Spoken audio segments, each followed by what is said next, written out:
La estación del Prado de San Sebastián fue proyectada por el arquitecto sevillano Rodrigo Medina Benjumea, nacido en 1909. Este arquitecto desarrolló su actividad profesional en el Grupo Otaiza, Oficina Técnica de Arquitectos e Ingenieros S.A., junto a Alfonso Toro Buiza, Luis Gómez Stern y a su hermano Felipe Medina Benjumea. También trabajó como arquitecto municipal. Aparte de su labor como arquitecto, desempeñó una tenencia en la alcaldía. Fue consejero regional del Banco Español de Crédito y perteneció a los consejos de administración de la Cruz del Campo y de Mafre. Su obra más importante fue la estación de autobuses del Prado de San Sebastián, que analizaremos a continuación. También cabe destacar su participación en otros edificios como la Universidad Laboral, de 1949, y la Vivienda de la Estrella, de 1955. El proyecto de la estación de autobuses del Prado de San Sebastián fue realizado en 1938 y el edificio fue construido entre 1938 y 1944. Rodrigo Medina Benjumea contó con la colaboración de los otros arquitectos del Grupo Otaiza. El edificio se sitúa detrás de la Plaza de España, al este de la antigua fábrica de tabacos, con lo cual su relación con el centro histórico es muy clara. El edificio lo conforman tanto la estación como las viviendas, combinando así la función infraestructural con la residencial. El conjunto está formado por un zócalo, donde encontramos la estación y los locales comerciales, y varios volúmenes que se apoyan sobre este, albergando las viviendas. En la planta baja cabe destacar los pórticos con arcos de medio punto con columnas cilíndricas de hormigón, tanto en la entrada de la estación como en los locales comerciales, y los arcos parabólicos que dan acceso a los autobuses. Todo ello cierra un espacio interior donde se sitúan los andenes. En la estación se puede apreciar un eje longitudinal este-oeste muy claro. La fachada principal, la oeste, se orienta hacia el centro histórico. A través de ella se accede al vestíbulo, de doble altura, donde podemos encontrar las taquillas. Pasado el vestíbulo, en la dirección del eje transversal, se llega a los andenes, los cuales se encuentran protegidos por una gran marquesina de hormigón armado, también a doble altura, sostenida a su vez por columnas cilíndricas de hormigón armado. Dos grandes pasarelas recorren los andenes. Su función era la de carga y descarga de los autobuses cuando ésta se hacía desde arriba. Al final de los andenes se halla una pieza semicircular que aloja los baños. También se puede apreciar otro eje, el que forman los dos arcos parabólicos, y que atraviesa la estación de norte a sur. Los autobuses entran por la fachada norte, rodean la pieza semicircular y salen por el sur. Varios portales en planta baja dan acceso a las viviendas, que cuentan también con ascensores. Cada ascensor y cada escalera cubren el acceso de dos viviendas. Los bloques de viviendas cuentan con 4 plantas. Las viviendas se abren tanto al exterior con un balcón como desde el interior de la estación, que funciona a su vez como patio. Para comenzar, demos un vistazo rápido a la evolución del edificio y su entorno, desde sus comienzos en 1944 hasta la actualidad. Cuando la estación fue construida, el Prado de San Sebastián no se parecía en nada a lo que es hoy. La situación de la estación de autobuses en ese lugar responde, al menos en sus orígenes, a la relación con la estación de ferrocarril de San Bernardo, que a día de hoy ya no existe. Por aquel entonces, el edificio destacaba en todo su esplendor en la zona. La situación comienza a cambiar en 1961, con la ampliación del ala en el extremo este del edificio. Hacia 1963 comienza la construcción del Palacio de Justicia del Prado de San Sebastián. Se sitúa entre el centro histórico y la estación, con lo cual la antigua relación de esta con el casco antiguo queda mermada. La Feria de Abril se celebró hasta 1973 en el Prado de San Sebastián. Su traslado al recinto de los Remedios pudo contribuir aún más a la pérdida del protagonismo del edificio. Hacia 1977, en la parte norte de la estación se construyó un aparcamiento adicional para autobuses. En 1994 se habilita definitivamente un aparcamiento para vehículos frente a la fachada sur de la estación. Por aquel entonces las vías del ferrocarril ya habían sido desmontadas.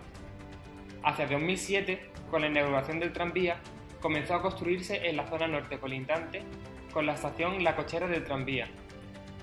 Hacia 2012, el Ayuntamiento de Sevilla quería cerrar la estación, lo cual causó una gran polémica, ya que el edificio estaba catalogado como Patrimonio Histórico de la Junta de Andalucía. Finalmente, la empresa TUSAM asumió la dirección de la estación y se emprendió la rehabilitación del edificio, que incluyó, entre otras reformas, 2 aparcamientos para autobuses, uno colindante a la avenida Carlos V y otro en el extremo este de la estación, lo cual implicó la demolición de un ala del edificio en esa zona. Más llamativo de este edificio es que incluye viviendas. Nos centraremos en este aspecto, el de la hibridación. ¿Qué sentido tiene un programa de vivienda en una estación de autobuses? ¿Qué pinta una estación de autobuses en el patio de un edificio de vivienda? ¿Cuál es el origen de tan, al parecer, insólita combinación? Recordemos que la doctrina del movimiento moderno en arquitectura y en urbanismo, reflejada en la Carta de Atenas, abogaba por la definición estricta de funciones completamente separadas las unas de las otras. En aquellos barrios donde estaban las viviendas no podían existir centros de trabajo. Por aquellas zonas por las que se circulaba nadie podía pararse y estar. Para pararse y estar ya existían otras zonas específicas. La modernidad tendía a separarlo todo para entenderlo mejor. La posmodernidad vio que la hibridación era una forma de riqueza, pese a todos los problemas que pudiese entrañar la convivencia de funciones diferentes. Si desde ese punto de vista el edificio de Rodrigo Medina Benjumea debe inscribirse en la crítica al purismo funcional moderno, en cambio encontramos al menos un proyecto moderno del que se sabe profundamente heredero.